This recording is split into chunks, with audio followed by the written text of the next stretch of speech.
इतना कुछ है भरा विभव का, कोस प्रकृति के भीतर। निज इच्छित सुख भोग सहज ही पा सकते हैं नारी नर। सब हो सकते तुष्ट एक साथ सब सुख पा सकते हैं, चाहे तो पल में धरती को स्वर्ग बना सकते हैं। छिपा दिए सब तत्व आवरण के नीचे ईश्वर ने, संघर्षों से खोज निकाला उन्हें उद्यमी नर ने। ब्रह्म से कुछ लिखा भाग्य में मनुज नहीं लाया है, अपना सुख उसने अपने भुजबल से ही पाया है। प्रकृति नहीं डर कर झुकती है कभी भाग्य के बल से, सदा हारती वह मनुष्य के उद्यम से श्रम जल से। ब्रह्म का अभिलेख पढ़ा करते निरुद्यमी प्राणी, धोते वीर कुअंक भाल का बहा भ्रुवों से पानी। भाग्यवाद आवरण पाप का और शस्त्र शोषण का, जिससे रखता दबा एक जन से भाग दूसरे जन का।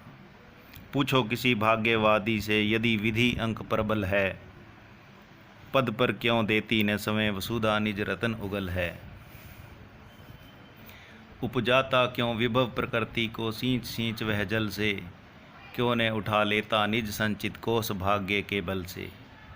और मरा जब पूर्व जन्म में वह धन संचित करके, विदा हुआ था न्यास समर्जित किसके घर में धर के। जन्मा है वह जहाँ आज जिस पर उसका शासन है, क्या है ये घर वही और यह उसी न्यास का धन है। यह भी पूछो धन जोड़ा उसने जब प्रथम प्रथम था, उस संचय के पीछे तब किस भाग्यवाद का क्रम था।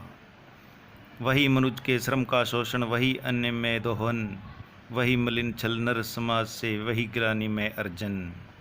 एक मनुज संचित करता है अर्थ पाप के बल से, और भोगता उसे दूसरा भाग्यवाद के बल से। पूजनीय को पूजे मानने में जो वादा क्रम है, वही मनुज का अहंकार है, वही मनुज का भ्रम है।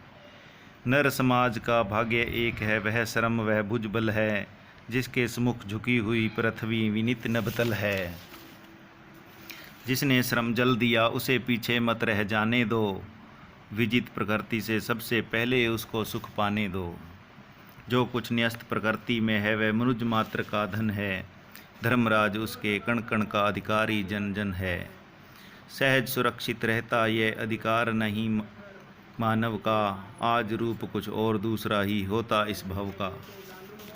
श्रम होता सबसे अमूल्य धन, सब जन खूब कमाते, सब असंक रहते अभाव से, सब इच्छित सुख पाते। राजा प्रजा नहीं कुछ होता, होते मात्र मनुज ही, भाग्य लेख होता न मनुज को, होता कर्मठ भुज ही। कौन यहाँ राजा किसका है, किसकी कौन प्रजा है, नर में होकर भ्रमित समय ही ये बंधन सिरजा है। नर ने होकर भ्रमित समय ही ये बंधन सिरजा है।